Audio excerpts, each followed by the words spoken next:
Palestinians were killed on the Israeli-Gaza border. He says the conflict there does not spare the defenseless.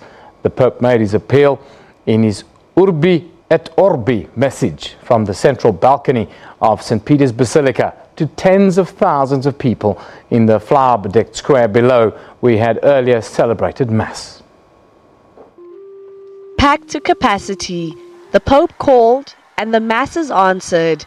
This year's Easter message focused on peace. The pontiff appeared to refer directly to the Gaza violence last Friday, calling for reconciliation in the Holy Land when ongoing conflict affects the innocent. Francis also appealed for an end to the carnage in Syria and for peace in South Sudan and the Democratic Republic of Congo. A cominciare dall'amata e martoriata Siria. Today we implore fruits of peace upon the entire world, beginning with the beloved and long-suffering land of Syria, whose people are worn down by an apparently endless war.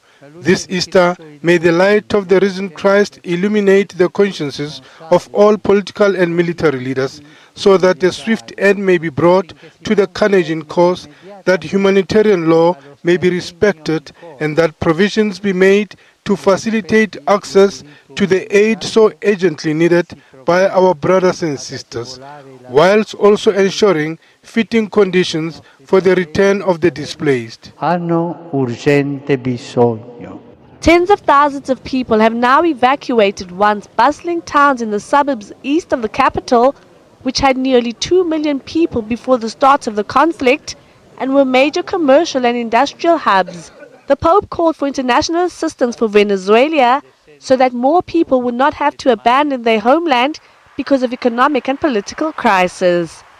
While in the Korean peninsula, the pontiff said that he's hoping that fruits of dialogue would advance peace and harmony in a region where the two sides are set to hold their first summit in more than a decade on April 27th. Francis celebrated his 6th Easter as Roman Catholic leader since his election in 2013.